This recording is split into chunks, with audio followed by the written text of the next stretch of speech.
Welcome to Linda's Corner. My name is Linda Bjork, and today we're going to be talking about mind hacks to unlock your inner potential. I'm delighted to welcome special guest Karin Tyden from Sweden.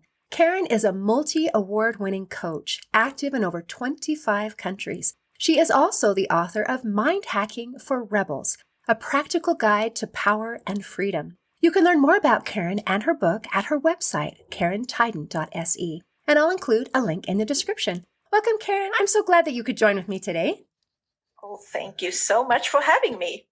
It is a privilege, and I would love to hear your story and why you do what you do.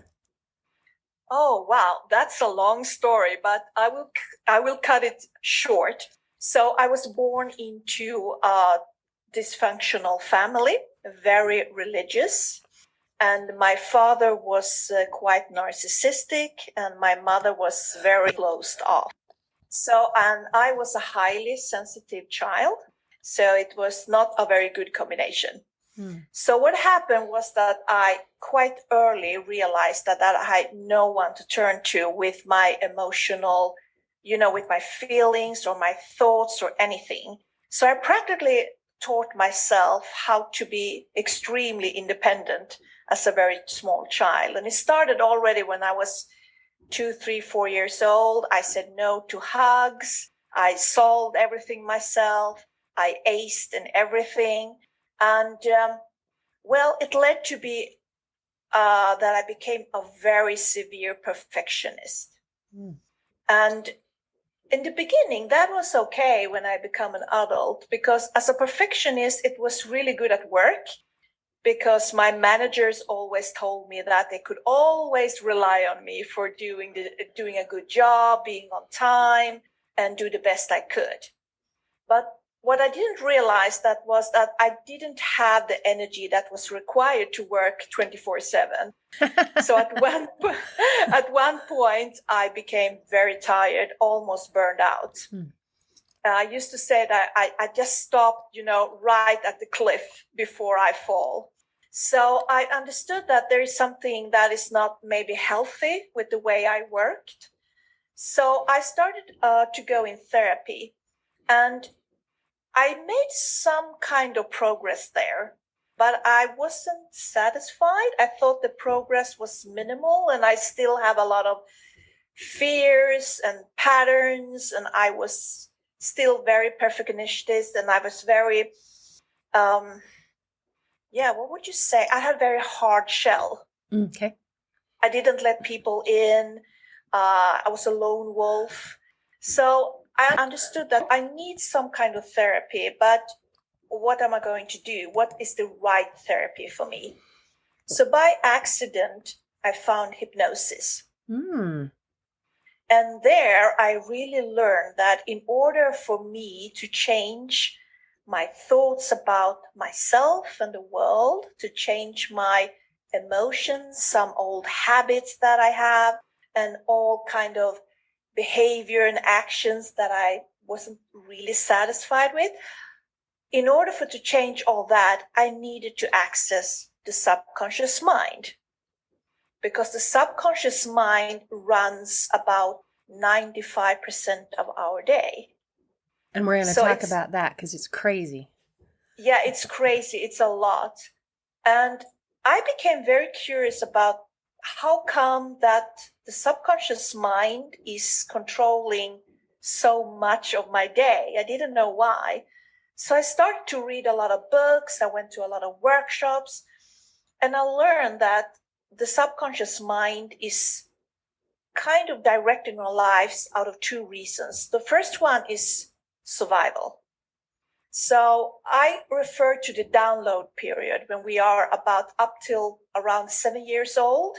We download everything we need to know, all the rules of the game of life. And that's because we want to feel safe, we want to feel loved, we want to feel connection. So we learn how we need to be in the world to be approved. So that's the survival mechanism. And I really like the quote of, I think it was Aristotle, that said that, give me a child before the age of 7 and I will give you the man. Mm, interesting. So really early on, he realized that around 7 years old, we are extremely moldable. And we try to figure out how the world works and how to get approval. And those programs that get installed, sometimes we use them still when we are in our 30s or 40s or 50s, Right. because they become habits. Absolutely. And if you stop and think about that, isn't it kind of scary that a 5-year-old, a 6-year-old, a 7-year-old is running your finances? That a Exactly. 5, 6, and 7-year-old is running your relationships, because a 5 and 6 and 7-year-old is not the brightest. They don't have the whole picture. And so if we don't stop and recognize that that's what we're running on and make a conscious decision to upgrade and to change, then yeah, I mean, we have a 6-year-old running our finances, and maybe that's why we're not in a good place that we think we should be. So true. So that is often why we can see, sometimes we can say to our boss, or maybe not to our boss, but to our partner, that someone like our boss acted like a 7-year-old in a certain situation. It's because probably, at that moment, maybe a program is running us that is from when we were about 6 or 7 years old. And that's not very productive to do that. No. And the other thing is that why the subconscious is directing our day is due to saving energy. Mm. So if we were supposed to every day think about all the small things that we do automatically, our brain would just explode. So the subconscious is making it easy by making all these chores, all these tasks we are doing at a regular basis, is doing it automatically. Mm-hmm. And that's a good thing, because it saves energy and time. The problem is that it automates everything. So it also automates negative behavior or negative thoughts or negative emotions, how we act and how we meet certain people, how we react in certain situations. Those kind of reactions are also automated to save energy. And that's why sometimes it feels so hard, that we know how we should act in a certain situation with a certain person, but still we have another kind of reaction that we don't recognize. So we say, oh no, now I reacted like this again for the 3rd time, for the 10th time. It's just that it's automated to save time and energy. So sometimes it can feel really, really hard to break those patterns. So I became very, very intrigued in learning as much as I could about the subconscious mind and start working with it, and just working and working. And today I work with over 3,000 clients one-on-one. So I've really learned how the subconscious mind works, and it helps me to help people to create new habits or to understand that there's nothing wrong with them. It's only the program that is running them that is not updated. Ooh, so that's a good I thing. like that distinction. There is nothing wrong with me. There is something wrong with the program, this automatic program that I am allowing to run. So as you continue, and I would love to learn a little bit more, some more insight about the subconscious and what it is. And then I would love some mind hacks. So say I'm in this place, there's nothing wrong with me, but there's something wrong with the program that I'm running. How do I hack that and upgrade and make something that's going to serve me instead of keeping me stuck? Yeah. So first of all, it's just the insight that there is nothing wrong with you. Because a lot of people come to me and they blame themselves heavily. They say that I'm a failure and I am very bad at doing this or that, and I'm not good enough. So they have a very low self-esteem because they talk very harshly to themselves. So just that insight that there is nothing wrong with you, is just that the program that is running you is the wrong one, and it's an old one. A lot of people can then take away a little bit of the self-blame and say, okay, there's nothing wrong with me. I can feel a little bit better about myself. It's a program, and that we can fix. The other thing is then you need to take ownership that there is a program that is running your life and that you need to make some conscious decisions and maybe work a little bit on the program to kind of reframe it or to hack it or to upgrade it, whatever you want to call it. So there is some work to do. So even if hypnosis can be extremely helpful and a very fast way to work, it's still that when you come home, you have to make a couple of new decisions about how to move in the world. Maybe you have to train yourself in meetings to, raise your hand and say something, even if it feels a bit uncomfortable. So I always tell people that it's a combination of understanding that it's a program running you, to own that there is a program, I can change it, I have to do something about it. Maybe go to a coach or a therapist to research a little bit about it. Where did it start? Why did it start? Did it serve a purpose when this old program was installed? Because often when the program was installed that we think is stopping us now as a grown-up, when it was installed when we were young kid, it had a purpose. So kind of not being very harsh to yourself, but saying, okay, that program back then, when I was 5 years old, it had a purpose. But today, it's not very productive. So I will take ownership and then start to kind of putting yourself out there. Because being successful, it's a little bit about daring to be uncomfortable. So I used to say that if you want to create what you want, you need to be willing to experience the opposite. So when you are learning something new, you need to be willing to feel a little bit dumb or, confused or don't know anything about the thing you are learning. And while it will make you smarter over time, but initially you must be willing to feel that you are not smart because you meet the knowledge for the first time. And same thing if you're exercising. If you want to be stronger, you have to also be willing to feel weak. You go to the gym and you feel weak. You can't do certain weights. It feels heavy, but you're trying your best and you're doing, and then you become stronger.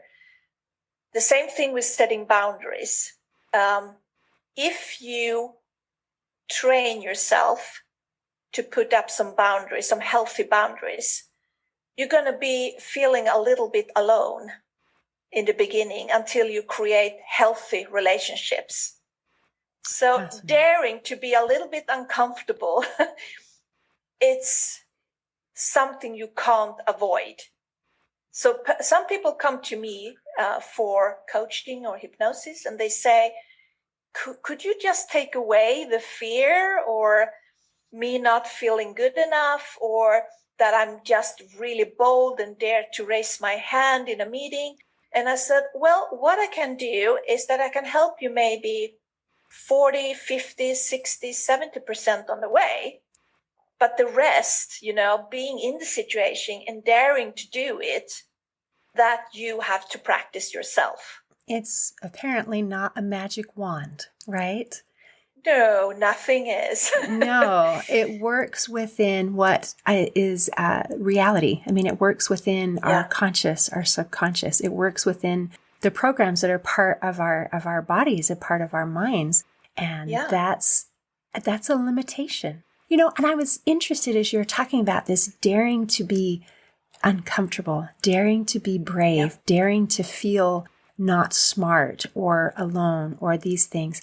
And then at the beginning, you mentioned about perfectionism and how when we have this idea of perfectionism, a lot of it is, I don't ever want to feel like I am not smart, that I'm not in control, that I'm not anything. And that's a hard thing to be able to let that go a little bit and say, no, I am striving for excellence. And some people are very proud of themselves for saying, oh, yes, I'm a perfectionist, and that's why I do this and this. And they wear it as a badge of honor. Like, isn't that wonderful that I try to do a good job in everything that I do? Yeah. And to me, a perfectionist is not the same thing as someone who's striving for excellence, who wants to do well in everything that they perform. To me, perfectionism is someone who sees things in black and white, someone who thinks I am a success, and if I'm not a success, then I'm a failure. And it's someone who thinks that perfection is a place. Like, if I reach this little circle of perfection and I stand in this circle, I don't ever want to step out of the circle, because then I won't be in perfection anymore. And it inhibits our growth, and it inhibits us being able to develop. And so, to me, the name of perfection and perfectionism, I don't accept that as a badge of honor or something that we should be wanting to be. I would much prefer to be a little bit vulnerable and to be striving for perfection. And I love that you bring up the importance that involves a process. And part of that process is being brave and being uncomfortable. And I think there's a lot of people listening who are not going to like that at all, because they want a magic wand. Yeah. And I totally get that, because sometimes I'm a human being too, and I strive to make some changes sometimes too. And like you said, I can also feel that it's not comfortable to do certain things. But I know that I can't wait for the motivation to come. Ooh. I can't wait for the self-confidence to be there. So I have to start, because often, like, motivation or bravery or confidence, it's a result of you starting. Because when you start and you feel that you're progressing and you grow, you start to feel confident that, well, maybe I can do this. And when you start doing something, you become braver, because every time you do it, you train yourself to do it. And with the motivation, it's, for me, a lot of clients also ask, could you help me with my motivation? Because I don't have the motivation to go through these uncomfortable things. And I said, well, you can't wait for motivation. Sometimes we are lucky and we do feel motivated to do things because we love them and we are excited to do them and we are passionate about them. But some things will also be a little bit uncomfortable when we start to do them. So I tend to say that research have shown that you have about 4 or 5 seconds, when you make a decision before your brain or your subconscious mind is starting to say, no, not today, maybe another day. So you hesitate. So I usually take this very easy example. You have promised yourself that you will take a 30-minute walk every day, and you come home from work and you look out the window and you see it's windy, it's rainy, it's dark, and you don't want to go out. That's typical Sweden in the wintertime. And then you have about 4 or 5 seconds before the brain or the subconscious mind is telling you, no, I think the sofa looks nicer. We can do it tomorrow. I'm just going to check my emails. I'm going to empty my dishwasher before I go out. And then suddenly 3 hours have passed and now it's too late and you want to go to bed. So I used to say that the most important is to be the fastest gunman in town. So be really, really fast. That don't give the subconscious any space to say that not today. I don't want to do this. It's hard. I'm not motivated, because then you will just sit down and do nothing. Because also the brain, with all its habits, the subconscious mind, it's about comfort. So it's easier to choose to sit in the sofa than maybe walking out in the rain and walk for 30 minutes. So never ever give that space to your subconscious mind to kind of take over and say no. So just get started. Just start. Yeah. There's a little hack that Mel Robbins talks about. She calls it the 5-second rule, where she counts down 5, 4, 3, 2, 1, go. And so during that 5 seconds where your brain might be thinking, ooh, let's come up with some reasons why I shouldn't do it. Instead of giving it that space, you say 5, 4, 3, 2, 1, go. And then you just do it. And then your subconscious is like, wait, but I didn't get all my arguments in. And it's like, I'm already walking and it's going to be fine. And so I love that. I love that when there's just that little bit of trick to help push me over the edge. You talked at the beginning about how you were up at the edge before burnout, and I'm glad you didn't go down that thing. But sometimes when there's a decision of any kind of action and we're just like, and sometimes you just have to just go. Just start. And after you've taken that first step, the second one's not so hard. Yeah. And I really like, when we're talking about the word passion, we say sometimes that, oh, well, it's so easy for me to do this I'm doing because I'm passionate about it. Mm. But what we don't really understand is that the word passion means the willingness to suffer to do what you love. Ooh. So even passion, it's not always easy and happiness and, just smooth riding. Passion actually comes from the word suffer. Yeah. So it means that you are willing to suffer some things, maybe your time, or sometimes you're not motivated, but you will still do it. And that's why they say that sometimes people are very successful. They're really passionate about what they do, absolutely. But they're also willing to suffer a little bit to do it. Wake up early in the morning. If you're an athlete, you have to go out, run in the rain. If you work at your office, you have to maybe work late hours and everything. So I think about that when I'm passionate about what I do, helping people. And I do it even sometimes if it's an evening or it's a Saturday, or it's sometimes I would like to do something else, and I do it because you have to refill with your, things that makes you happy as well, privately. But also I think about passion, that sometimes it's a little bit suffering, and then it makes okay for me to see that it's not going to be smooth sailing all the time. There's nothing wrong if something is a little bit hard to you sometimes. So to me, it sounds like you're saying it's not necessarily easy, but it's worth it. It's worth it because it matters to you. Yeah. It is your why. And there is a saying from Viktor Frankl, who wrote his book, where he talks about you can do with any how if you have a why. If we have a why, if we have a reason, a purpose, then other things seem to fall into place. Now, I would love, you've talked a little bit about hypnosis, which is something I'm not super familiar with, and you've mentioned some of the limitations. So I would love to be able to understand kind of what can it do and what can't it do a little bit, and what situations would it be helpful and beneficial? Yeah. Okay. So hypnosis is just very easily explained. It's a way of slowing down the brain waves. And when we slow down the brain waves, our brain tends to be more creative and solution oriented.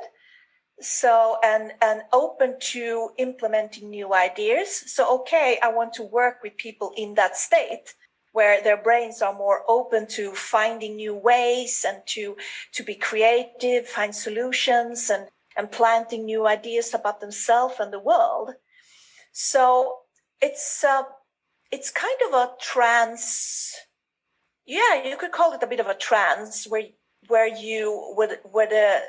the brain is really trying to learn new ways to function. So I really love that. So it will work with people who are open for it when they say, I want to change. They don't need to believe in hypnosis. For me, I can work with them anyway. It doesn't matter. But the only thing I need is that they want to change in some way. They want to grow and they're willing to try things. So then I can work with basically anyone. So I had so many clients, and I think it's just a handful over these 12 years that wouldn't go into hypnosis. They had a little bit too much control. But other people, it's fine. Because if you make them feel safe and they can see the benefits of them and see that, oh, I can more easily change patterns, they're willing to do it. But the willingness, that's the key. Okay. That's the key. So then I can work with everything from lack of self-confidence and self-esteem to anxiety, depression. Just, looking for the goals in life, learning who you are and what you want to do in life. So it can give you clarity about what is important for me in life, can boost a little bit of motivation, a little bit of courage to help people to find new ways, better ways in life, maybe leave bad relationships or workplace that's not functioning and get clarity about what is the problem here, what am I contributing to it, what can I do to change it, or should I just leave? So both the clarity and kind of the boost they need to start moving forward. Okay. So that's what it can do, but then you still have to take the steps and move, right? Yeah. Okay.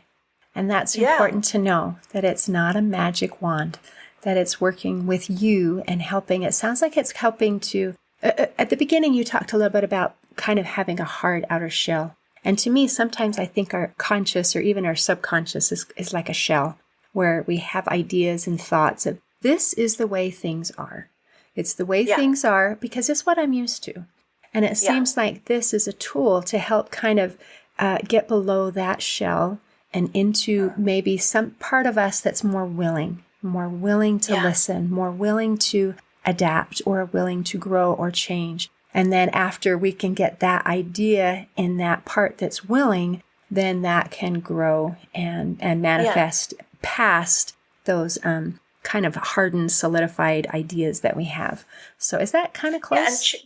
Yeah, that was a really good summary, kind of changing what we think is the truth about ourselves and our possibilities and how the world is. So I can give you just a small, short example. I was working a couple of months ago with a woman, and she said that she had very hard with boundaries, that she allowed people to, walk all over step over her boundaries. Gotcha. And she didn't know how to stop. She said, I can't. I know up here in my mind, I know that I need to have boundaries. But when people approach me, I forget about the boundaries or I don't dare to claim them. So I don't know what to do. And I work with a therapist for many years and we still haven't found a solution. Mm-hmm. So I kind of guided her a little bit deeper, allowing her brain waves and her nervous system to get a little bit more relaxed. And we moved back in time and we found that when she was about 3 years old, around there, she got a picture of herself that she was sitting at the dinner table. And she was sitting in a little bit of a children's chair, a little bit higher. And her mother was feeding her. And she felt that she was full. She didn't want anymore. She was just about 3 years old and she started, to move her head around. She didn't want to have more food. And her mother was pushing it like, you have to eat more. 1 spoon, 1 more spoon. That was the first beginning someone crossed her boundaries. Mm. And that's such an innocent scenario. I mean, every parent has done that, where you've had a kid who won't finish their dinners, like, come on, 3 more bites. And isn't it interesting how what is taking place outside and what is taking place in our mind, our interpretation of what is going on, they can match or they can not match. And we can create a whole kind of alternate reality in our mind about the way things are and the way things are supposed to be. And it makes perfect sense to us because we have what in our perception is rock solid evidence. I was full and my mom made me keep eating. And so that means that I am not allowed to have a boundary.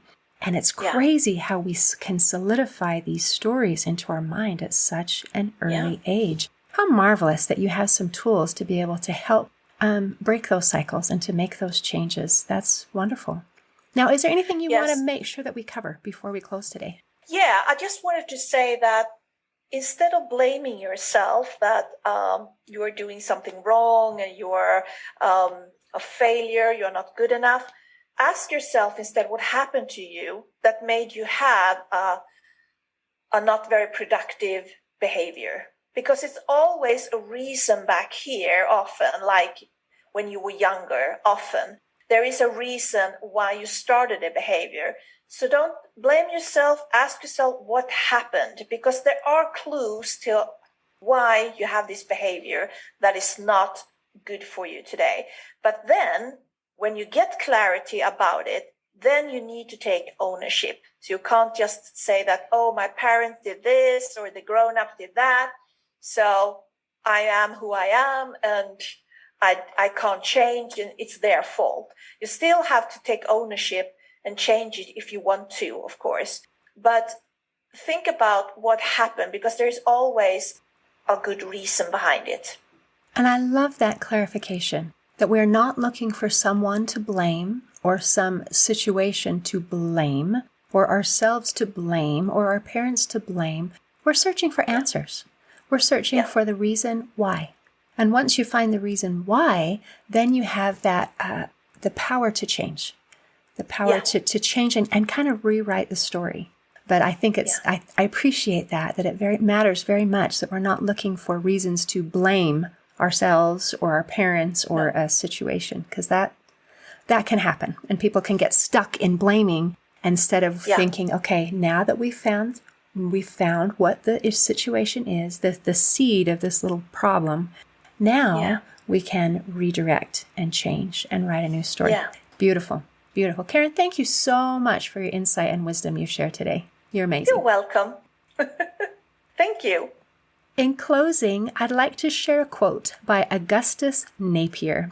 He said, "The greatest impediments to changes in our traditional roles seem to lie not in the visible world of conscious intent, but in the murky realm of the unconscious mind." Today, I invite you to let your conscious mind help you unlock your inner potential. See you next time on Linda's Corner. Thanks for listening. If you enjoyed this episode of Linda's Corner, please share and subscribe to help us reach new listeners. I also invite you to check out my nonprofit, Hope for Healing, at the website hopeforhealingfoundation.org for free ebooks and other free resources to help increase happiness, build confidence and self-esteem, strengthen relationships, manage stress, and calm feelings of depression and anxiety. I also invite you to grab a copy of one of my books, like Crushed, A Journey Through Depression, or Amazon bestseller, You Got This, an action plan to calm fear, anxiety, worry, and stress. See you next time on Linda's Corner.